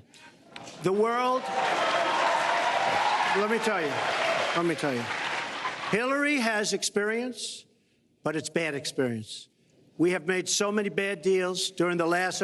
So she's got experience, that I agree, but it's bad experience. Whether it's the Iran deal that you're so in love with, where we gave them $150 billion back, whether it's the Iran deal, whether it's anything you can name, you almost can't name a good deal. I agree. She's got experience, but it's bad experience. And this country can't afford to have another 4 years of that kind of experience. We are at the final question. One thing, Lester, is, you know, he tried to switch from looks to stamina.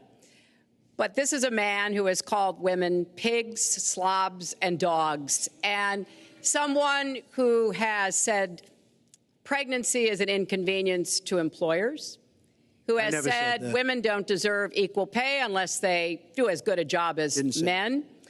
And one of the worst things he said was about a woman in a beauty contest. He loves beauty contests, supporting them and hanging around them. And he called this woman Miss Piggy. Then he called her Miss Housekeeping because she was Latina. Donald, she has a name. Where did you find her this? name Where is did you find Alicia this? Machado. Where did you find and it? she has become a U.S. citizen, and you can bet she's going to vote this November. Okay, good. Let me just tell you. Mr. Trump, we'll take 10 seconds, and then we're going to have the final question. Hillary is hitting me with tremendous commercials. Some of it said in entertainment. Some of it said somebody who's been very vicious to me, Rosie O'Donnell. I said very tough things to her, and I think everybody would agree that she deserves it, and nobody feels sorry for her. But you want to know the truth? I was going to say something extremely rough to Hillary, to her family, and I said to myself, I can't do it. I just can't do it. It's inappropriate. It's not nice. But she spent hundreds of millions of dollars on negative ads on me, many of which are absolutely untrue. They're untrue and they're misrepresentations. And I will tell you this, Lester, it's not nice, and I don't deserve that. But it's certainly not a nice thing that she's done. It's hundreds of millions of ads, and the only gratifying thing is I saw the polls come in today, and with all of that money, over $200 million is spent, and I'm either winning or tied, and I've spent practically nothing. One of you will not win this election. So my final question to you tonight, are you willing to accept the outcome as the will of the voters? Secretary Clinton? Well, I support our democracy. And sometimes you win, sometimes you lose. But I certainly will support the outcome of this election.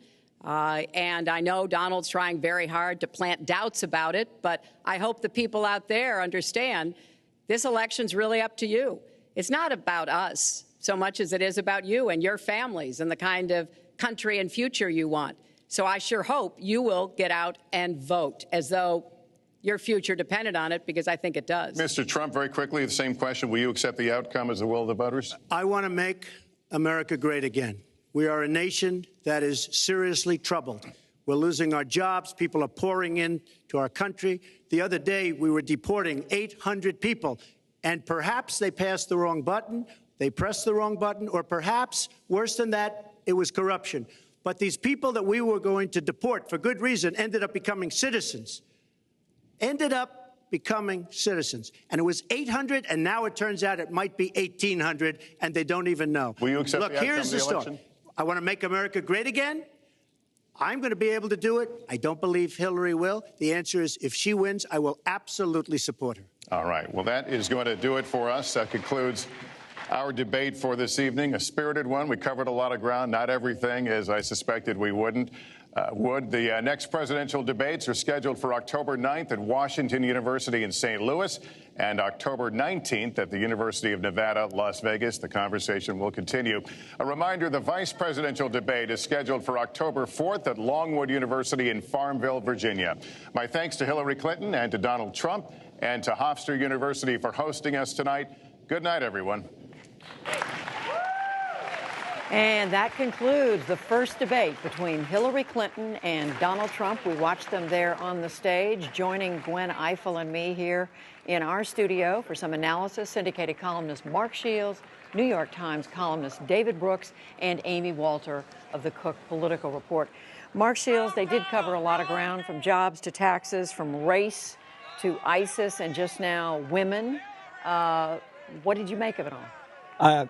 I think that, first of all, Donald Trump made it about him rather than about the American people. I think that was missing in his message.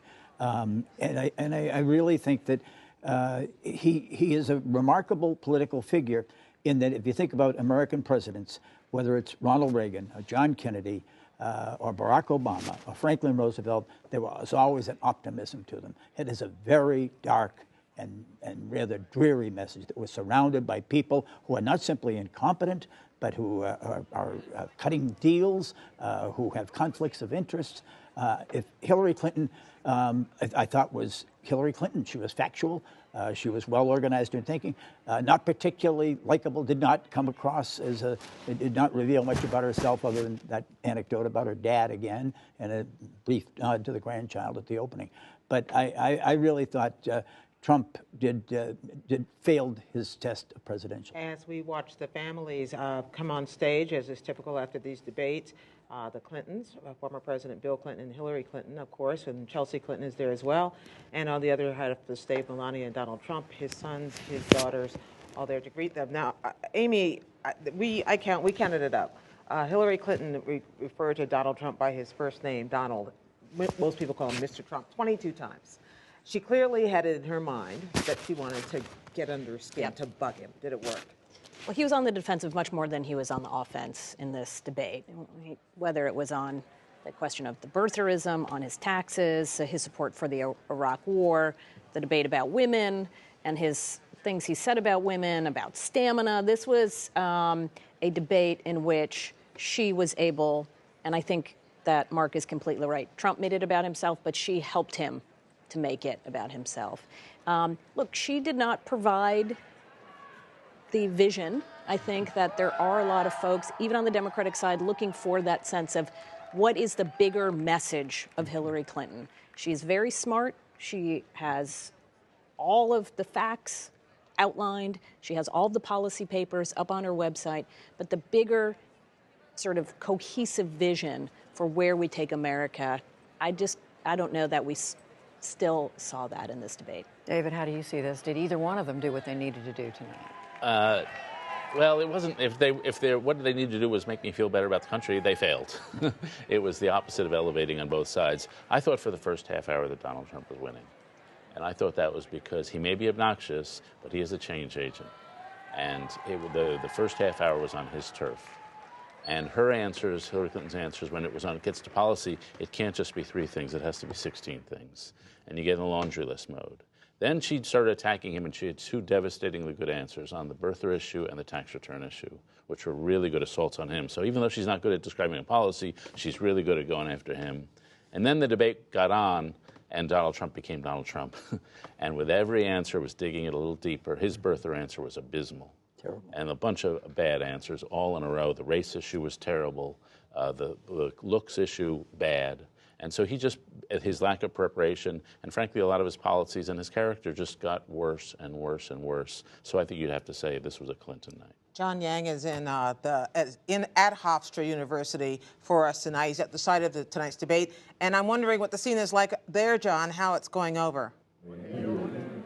Well, I tell you, the spinners are just coming out. I'm just in front of the Donald Trump holding room. You can see them coming by here.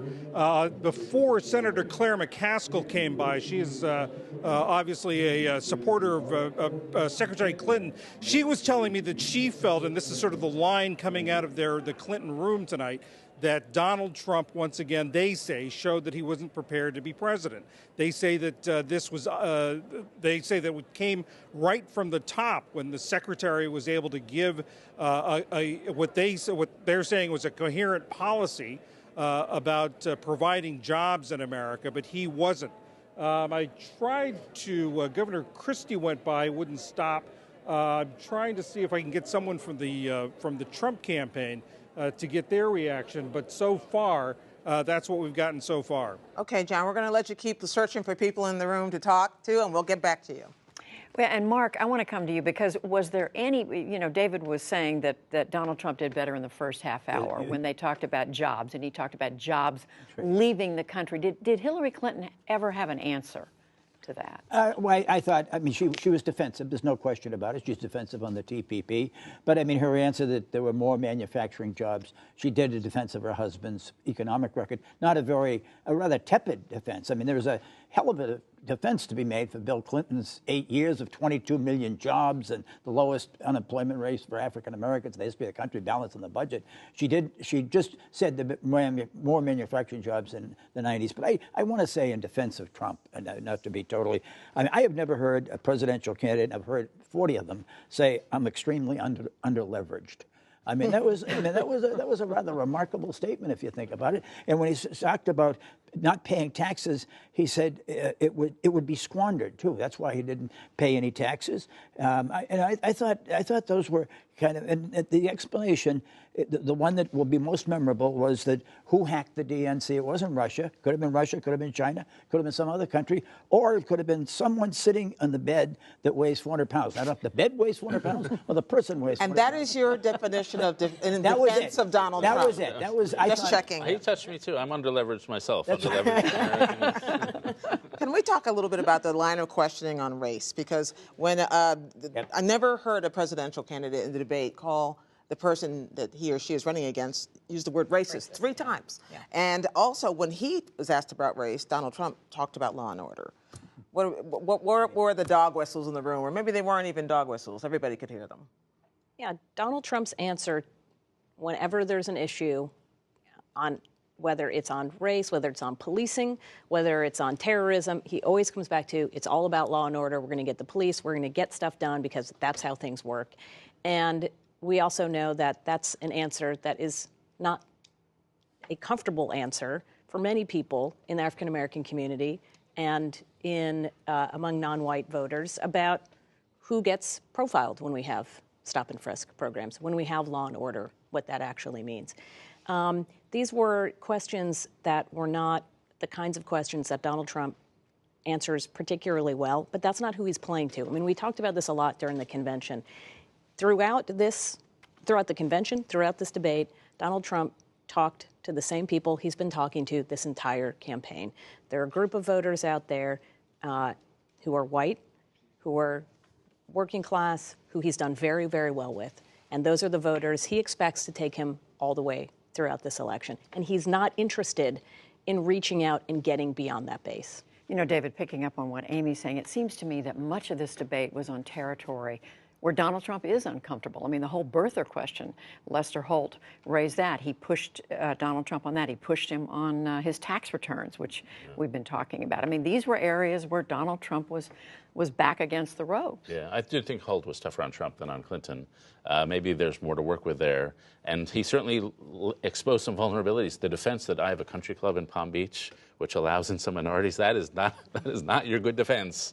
But Trump is apparently already tweeting that there weren't good questions about emails, about Benghazi. Right. And the Clinton Foundation. So, and somewhat fair, actually. But here's what I think is going to happen. I think he looked really bad on some of the, especially some of the racial stuff, on the gender stuff, a lot of stuff. And so I think we can expect his polls to drop after the convention season.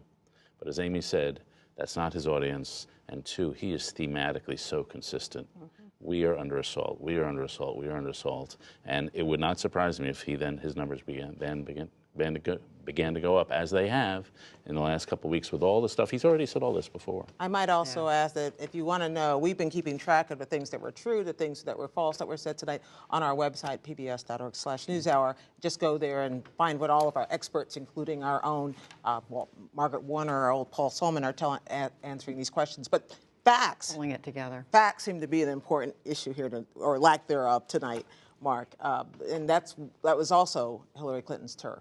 Yeah, no, that's where she is. But she can't give a short answer. I mean, that is a real problem. I mean, there is a little bit of let me tell you how much I know. And I not only know the capital of Sweden, but I can tell you what the principal products of Sweden are and how long Stockholm. And I think that is. But I have, again, there are moments in the debate which I think we can't ignore, and that is you don't learn a lot from the tax returns. That I can tell you, explaining why he hadn't paid his own taxes, and said pay no federal taxes makes me smart. Now, I'm sorry. I mean, the cops and E4s and the Marine Corps and school teachers and registered nurses who pay taxes every year, I don't know if not paying taxes for the 2 years that he has on the record is a recommendation. Perhaps it is. I would agree with you if the Republican debates hadn't happened.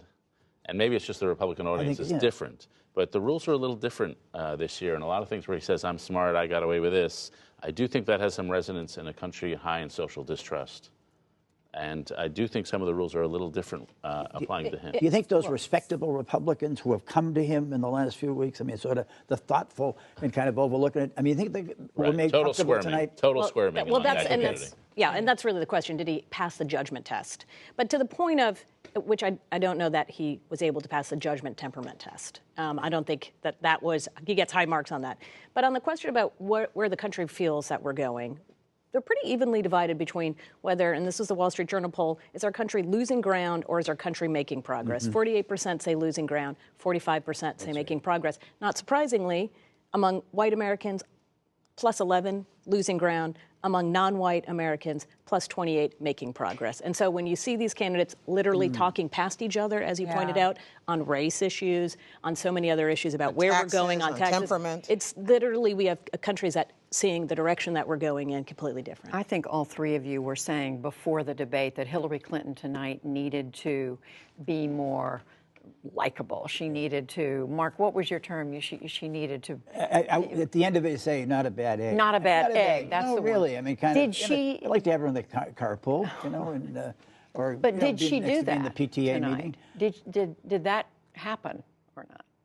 No. I mean, I don't think. I mean, I don't think she was unlikable, but she certainly.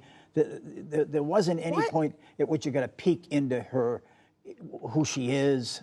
What makes her tick. I mean. I never hear anybody ask whether Donald Trump is likable. Oh, sure you do. Sure you do. Yeah. I mean, and he's thoroughly unlikable. I mean, it's not really an open question. No, I see. No, in the Wall Street Journal NBC poll, to come back to what Amy was just talking about, he started at 28.59, and he's favorable, unfavorable, and now he's at 29.60.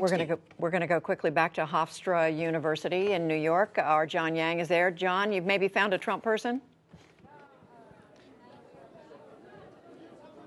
Hi, John. We've been talking to some of the Trump supporters here now. They think at the one point that they've been repeating over and over again is the point actually that he repeated over and over again in the debate was hitting at Clinton as a career politician, that reinforcing this idea that he's that career politicians like Hillary Clinton are the reason for the problems we're seeing now. That's been a signature line of his campaign, and in many ways, one reason for a lot of the support of the campaign. And that's what we're hearing over and over again from the Trump supporters here tonight. In fact, John, that was one of the big lines tonight, which is that she has experience, but it's bad experience, right? And so they're picking up on that. So, and John, thank you. And go ahead. Yeah. No, go ahead. I was just going to bring it back here and say to David, is that effective? I mean, is that something that sticks, that he keeps repeating? I think it does, actually. If you looked at her, just take him out of the debate, she does look like a career politician. She does repeat a lot of things. She doesn't quite make the human connection. And in a year that's very unusual, she's not that unusual. Mm-hmm. But I thought she did fine. Mm-hmm. And with some devastatingly good assaults. But again, as Mark said, he was the subject. And he did negative. Well, and that's been the theme throughout this campaign, right? Wherever the spotlight goes, if it's placed on you, the candidate, you are likely to drop in the polls. When the spotlight gets to the other candidate, because this race has just simply been a referendum on who the worst candidate is, right? And so if it goes the spotlight now on Donald Trump and how much he was on defense, it's not going to be how well Clinton did as much as how poorly he did. And if it goes over to Hillary Clinton, then she becomes the focus. Her numbers suffer. And at the end of the day, the candidate who wins is the candidate who doesn't get in that spotlight for the last couple of weeks. Let me ask a question about just one big policy issue that he seemed to land a few blows on, and that was on trade, where he kind of basically made the point that she had changed her mind, and he drove that point home. Yep. He Anybody did. Wanna, yeah, that actually was about his issue, not just about temperament. The question I had as he was doing that was, are his interruptions a sign of strength or obnoxiousness? But there's no question, he dominated dialogue. She was very much playing defense in the first part there. But, you know, as David said, in the first half hour, it seemed to be that he was getting the better of a couple of points. But then as we moved into the debate, it seemed to me Hillary Clinton felt more comfortable coming after him and sticking with some of her. Yeah, she baited him. I mean, there's no question that Donald was baiting. There's no, I mean, and he did not, in that sense, go after her the way I thought he would. I thought his own defenses of his positions were really faulty. Time for all three of you to ask really quick answers. Expectations in advance, did they meet your expectations afterward? Yes. Okay. I did. Mark? No. I think my expectations have never been met. No. We may ask you this question again tomorrow, David. It's not a kamikaze night for him. So it's not a career ender, not a campaign ender, but not a good night. Okay. All right. I think I gave you like one word, but you... Yes, but I can say, yes, agree that it was a better night for Hillary Clinton, but it does not feel like it was the defining end-all, be-all of this campaign. And hey, we've only got 6 weeks to go. You know what that means? We're going to have to come back and do it again right here at this table, maybe October 4th for the vice presidential debate. That concludes our coverage of the first presidential debate. But there's a whole lot more, as we were saying, online. You can watch highlights, plus see how NewsHour staff, from Margaret Warner to Paul Solomon, as we were saying, and more, put what the candidates said in context. That's all at pbs.org/newshour. I'm Gwen Ifill. And I'm Judy Woodruff. And join us right here for the NewsHour tomorrow night. For all of us at the PBS NewsHour, thank you and good night. Funding for this PBS election special is provided by the Corporation for Public Broadcasting and viewers like you. Thank you.